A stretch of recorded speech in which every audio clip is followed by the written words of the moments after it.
النهاردة التحدي التاني في سلسلة 30 يوم للتغيير، 30 يوم لحياة أهدى نغير فيها كل حاجة للأفضل. فأهلا بيكي في قناتي الجديدة، أنا عفافة والسعود. يا رب تكونوا كلكم بخير. وتحدي النهاردة هو مختلف شوية، مش تحدي تنظيم وترتيب وتخلص من الكراكيب، هو تحدي أصعب شوية. فتابعي معايا الفيديو للنهاية لو حابة تستفيدي، وإن شاء الله الفيديو يعجبكم. ودوسي لايك دلوقتي، ولو انتي مش مشتركة معانا ولسه جديدة في القناة دوسي اشتراك من الكلمة الحمراء اللي تحت الفيديو على الشمال، اشتراك بالعربي أو سبسكرايب. فدوسي عليها وتأكدي انك فعلتي علامة الجرس على كلمة الكل عشان يوصلك اشعارات على الموبايل اول ما فيديو جديد ينزل على القناة. ويلا بينا دلوقتي نبدأ، واهلا بيكم في قناتي وقناتكم الجديدة. والنهاردة بقول ان التحدي صعب شوية علشان في ستات كتيرة جدا بتستسهل وما بتعملش اللي احنا هنعمله في فيديو النهاردة. في ستات كتير بتحب ان هي تريح نفسها، بس للأسف هي مش راحة خالص، ما هو الا تقصير في حقك وفي حق صحتك وفي حق اولادك وفي حقك كأم، ان انت لازم تحافظي على صحتهم وتهتمي وتركزي في كل التفاصيل. وانا عذراكي لان انت لو دخلتي جوه عفاف نفسها، لا انا عايزه اقعد واريح وارتاح وما اعملش اي حاجه ولا اهد حيلي في كل اللي انتوا هتشوفوه دلوقتي. فيلا بينا نبتدي على طول. النهارده كان عندي تحدي تفريز 12 كيلو من الملوخيه. ايوه يا جماعه، 12 كيلو من الملوخيه، والله ولو اقدر اجيب 35 كيلو هجيب. الملوخيه دي من الحاجات القمر قوي اللي احنا كلنا هنا في البيت بنحبها، وفي نفس الوقت بقرف جدا اشتريها من بره مجمده، غير سعر الكيس اصلا اللي هو اساسا بيعمل طبقين 3 وما يكملش كمان طبقين 3، ويعني مش مضمونه ولا مضمون تنظيفها ولا غسيلها. فبالنسبه لي ده تحدي، تفريز اي حاجه بتاخد وقت ومجهود بالنسبه لي بيكون تحدي، لاني ممكن ما اعملش كده، وممكن يعني محدش بيغصبني ان انا اعمل كده، اقصد وان انا ممكن عادي اشتري ملوخيه وبسله وكل حاجه من بره جاهزه، ما محتاجش خالص ان انا اعمل مجهود في يوم كامل علشان افرز حاجه معينه. ولكن يعني المسؤوليه والضمير اللي جوايا بيحتم عليا ان انا لا اعمل كل المجهود ده عشان احس في الاخر ان انا باكل اكله نظيفه، وانتوا طبعا فاهمين قصدي اكيد يعني.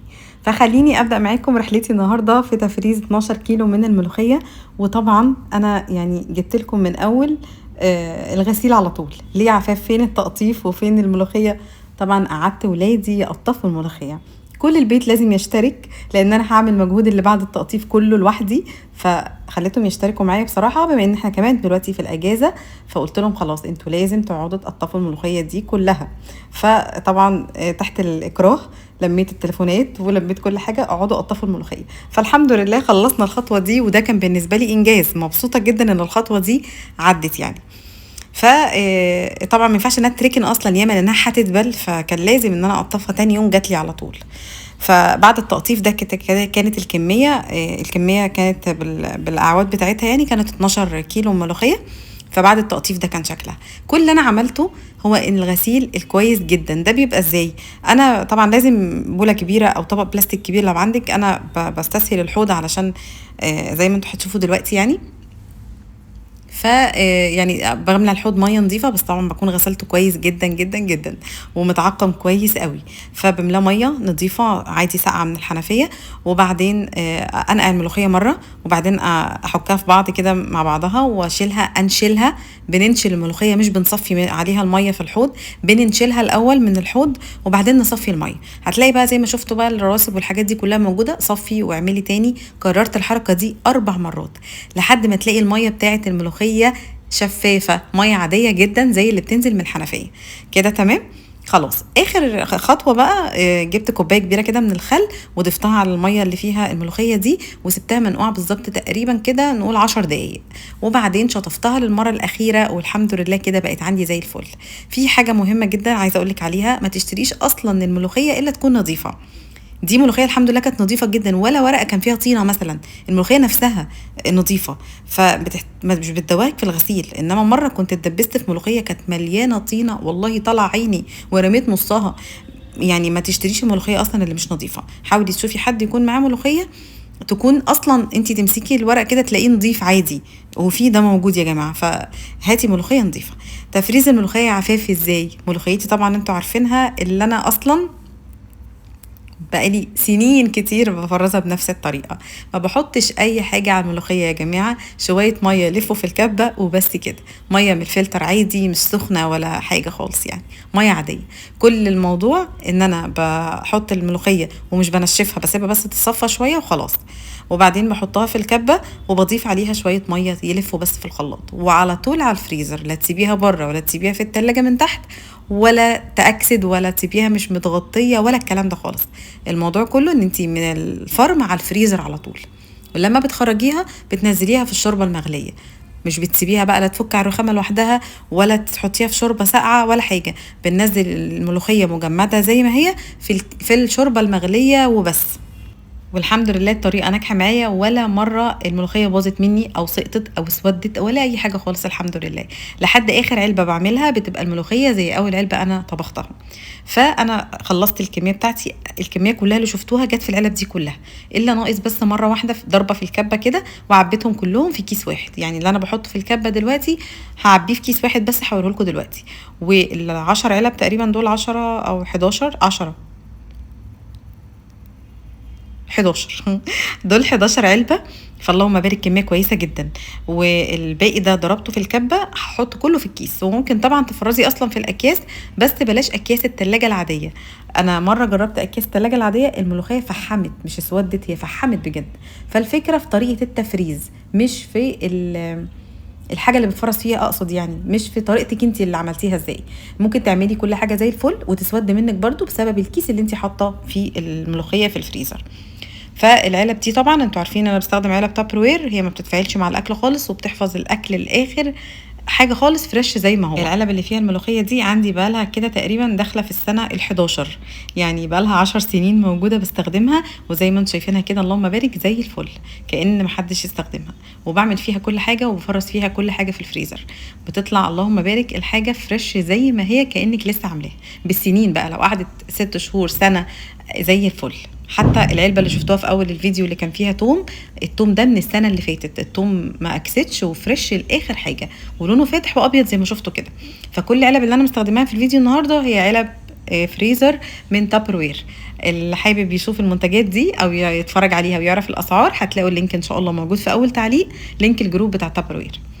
هنا خلاص خلصت بقى الحوسه بتاعت الملوخيه، ما كانتش حوسه قوي والله الحمد لله يعني، بس خلصت كل الفوط بتاعت اللي استخدمتها في اليوم في المطبخ كلها. حطيتها في الغساله وحطيت عليها شويه من الباودر بتاع المستك الاورنج اللي بينضف الفوط، وكمان شريحتين من الواح الصابون بتاعت جرين واي، عشان الفوط دي كلها مايكرو فايبر روسي، ما بينفعش اغسلها بصابون عادي، فبغسلها بالواح الصابون والمستك الاورنج، وبعمل لهم دوره ميه مغليه في الغساله بيبقوا زي الفل.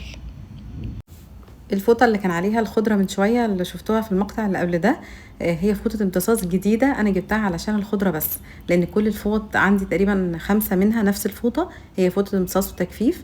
فعامله لكل حاجه في المطبخ، واحده للتلميع، واحده للخضار والفاكهه، وواحده بمسح فيها ايدي، واحده بلمع بيها الرخام والبوتاجاز كل يوم. فتقريبا انا بستخدمهم كلهم كل يوم. فجبت واحده جديده علشان الف فيها الخضره، اللهم بارك، يعني شويه كده وبلاقي الخضره كلها نشفت. فهي ممتازه في كده. فدي مقاسها 40 في 40، وفي اكبر منها وفي اصغر منها.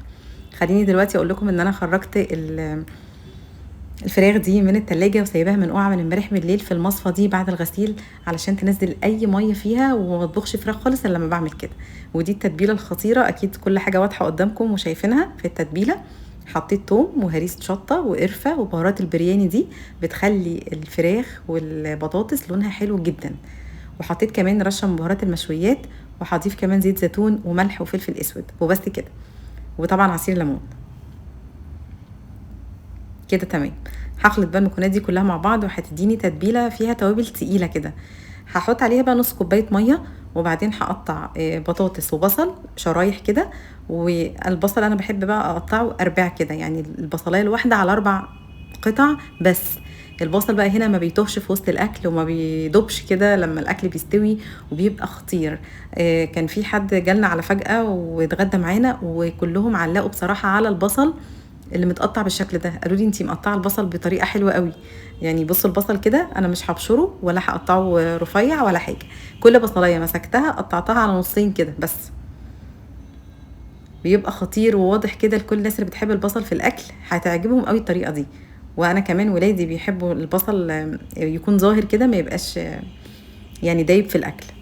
كده خلاص هقطع كمان البطاطس حلقات كده او شرايح يعني، وبعدين اجيب بقى شويه من التتبيله اللي عملناها في الاول دي وهنزل بيها على البطاطس والبصل بس، وهقلبهم. خطيره، بتدي يعني تيست شوي للبطاطس والبصل، مش انتي كانك عامله صينيه بطاطس عاديه بصراحه. شايفين الحلاوه؟ بصوا التتبيله عامله ازاي، خطيره. هقلب كويس كده وبس. هجيب بقى، انا النهارده هعمل دبابيس فراخ.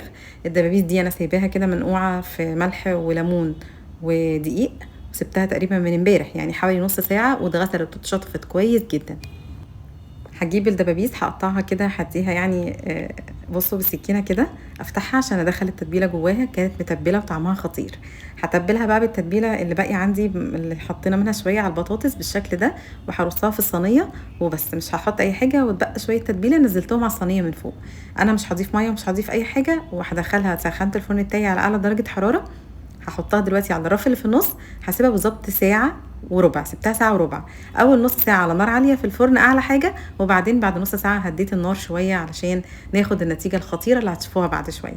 وطبعا في الاخر شغلت الشوايه يعني دقيقه كده بس ناخد اللون الحلو اللي هتشوفوه ده، وبس كده. وعملت معاها رز ابيض وسلطه خضراء، وده كده كان الغدا. ودايما انا يعني لما بحب ازود شويه علشان مثلا تاني يوم او حاجه، يبقى مثلا في رز، في بطاطس، في باقي فراخ، يبقى برضو البيت فيه اكل يعني، مش يبقى انا عملت الغدا ولو حد جه بعد شويه ما يبقاش فيه حاجه ياكلها. فالحركه دي برضو تعتبر من الحركات اللي بحسها ذكيه شويه. حتى لو زودتي بطاطس بس، شويه رز وشويه بطاطس هياكل، اللي جعان هياكل يعني. فحاولي ان انت تخلي ايدك فرطه شويه في الطبيخ اللي بتعمليه او الخضار اللي مع الاكل، علشان لو حد جه بعد شويه يلاقي حاجه ياكلها.